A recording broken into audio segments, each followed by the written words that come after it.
Հայաստանի սահմանադրությունը փոխելու Բաքվի շարունակական պահանջի ֆոնին կառավարությունում որոշել են առանց հայեցակարգի միանգամից նոր սահմանադրություն գրել։ Արդարադատության փոխնախարար Տիգրան Դադունցը Ազատության հետ զրույցում այսօր պնդեց. այս քայլը Ադրբեջանի պահանջների հետ կապ չունի, այդպես են որոշել, որ վարչապետի սահմանած ժամկետներում հասցնեն նոր տեքստ ունենալ։ Հայեցակարգի վրա շատ երկար աշխատանք տարվել է վերջին 2-3 տարիների ընթացքում եւ նաեւ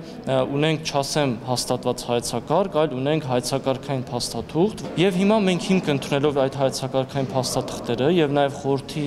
անդամների կողմից ներկայացված առաջարկները հիմա աշխատում ենք տեքստի վրա, որ արագացվի աշխատանքը։ Նոր սահմանադրություն ունենալու որոշում Նիկոլ Փաշինյանն անցած տարվա մայիսին էր ընդունել, բայց հանձնարարել էր նախ մինչև 2026 թվականի հունիսը սահմանադրական փոփոխությունների խորհրդում հաստատել նոր սահմանադրության հայեցակարգի նախագիծը, ապա այն ներկայացնել վարչապետի աշխատակազմ։ Դրանից կես տարի անց, այսինքն 2026-ի դեկտեմբերին արդեն պետք է հաստատվեր նոր սահմանադրության նախագիծը։ Ու թեև վարչապետի որոշմամբ այս ընթացակարգերն են սահմանված, նոր սահմանադրության մշակմանը մասնակցող Տիգրան Դադունցը չհամաձայնեց, որ նախարարությունը այժմ լրիվ այլ տրամաբանությամբ է շարժվում։ Իրականում ոչ թե շեղում է, այլ դուք շատ ճիշտ նշեցիք, որ մինչև 26 թվականի վերջ պետք է այդ սահմանադրության տեքստի նախագիծը լիներ։ Հիմա մենք դա ենք անում։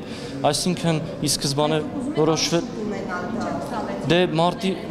մարտի մասին, երբ որ նշել է նախարարը, տեքստի նախագծի մասին է, բայց այդ տեքստի նախագիծը պետք է քննարկվի, մասնագիտական քննարկումներ անցնի, դրանք բոլորը շատ ժամանակ են տանելու եւ կարծում եմ այդ քննարկումները կարող են բերել նրան, որ մենք 26 թվականի գոնե կեսերին ունենանք այս կամ այն չափով վերջնական փաստաթուղթ։ Ընդդիմադիր Հայաստան խմբակցության պատգամավոր Արթուր Խաչատրյանը կարծում է, վարչապետ Փաշինյանի կաբինետը առանց հայեցակարգի միանգամից սահմանադրություն է գրում, որ մինչև խորհրդարանական հերթական ընտրությունները, այսինքն 2026 թվականի հունիսը իշխանությունը այն դնի հանրաքվեի։ Փաշինյանը Ադրբեջանի թելադրանքով կգրի այդ տեքստը,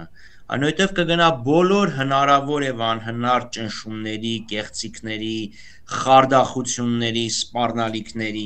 շանտաժի, որպեսզի այդ տեքստը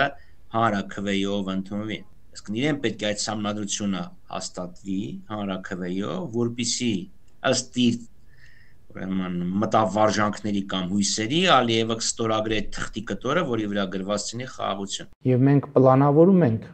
այդ հանրաքվեն նոր սահմանադրության ընդունման իրականացնել 2027 թվականին։ Չնայած օրենսդրական արգելքին վարչապետ Փաշինյանը վերջին հարցազրույցներից մեկում չէր բացառել, որ 2027-ին ծրագրած սահմանադրական հանրաքվեն անցկացնեն 2026-ի ամռանը, խորհրդարանական ընտրություններին զուգահեռ։ Նոր սահմանադրության մշակման գործընթացում գլխավոր ինտրիգն այն է, թե կպահպանվի նախաբանը, որում հղում կա անկախության հռչակագրին։ Բաքուն հենց այդ հղումն է պահանջում հանել եւ այդպես վերջ տալ իրենց ձևակերպմամբ Ադրբեջանի նկատմամբ տարածքային պահանջներին։ Արդարադատության նախարարության պաշտոնյան այսօր կրկնեց. անկախության հռչակագրի հարցը չեն քննարկել։ Քանի որ սահմանադրությունը իրավաքաղաքական փաստաթուղթ է, իրավական առումով էլ սահմանադրական դատարանը առնվազն գործող սահմանադրության մասով այս հարցին պատասխանել է։ Նոր սահմանադրություն ունենալու առանցքային պատճառը ըստ Նիկոլ Փաշինյանի գործողի լեգիտիմության հարցն է։ Իսկ նորն ունենալու ճանապարհին ըստ վարչապետի պետք է սահմանադրության ստեղծման եւ ընդունման մեթոդները այնպիսին լինեն, որ ժողովուրդն այն համարի իրենը։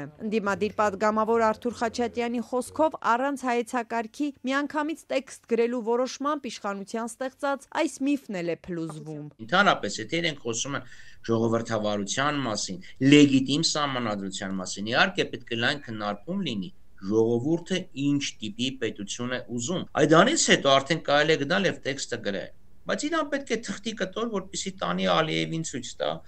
Ալիևի դաբրոն ստանա, դնի հանրաքվե։ Հայեցակարգ չի լինի, բայց արդարադատության փոխնախարարը վստահեցրեց, թե նոր սահմանադրության նախագիծը կքննարկեն հանրության հետ։ Ու թեև նոր սահմանադրության տեքստն արդեն գրվում է, փոխնախարարը չուներ եւս մի կարևոր հարցի պատասխան. ինչ հիմնարար փոփոխություններ են լինելու նոր մայր օրենքում։ Բայց այս պահին ասել թե ինչն է փոխվում կդժվարանա, որովհետեւ դեռ չունենք տեքստը։ Հիմա մենք աշխատում ենք եւ պետք է խորհրդի հետ դրանք համաձայնեցնենք, հետեւաբար հիմա ինչ էլ ասեմ, հետո հետո կարող է շահարկումների տեղիք տալ առնվազն օրինակ խորհրդի անդամների կողմից, որ իրենց հետ առանց քննարկելու կամ համաձայնեցնելու մենք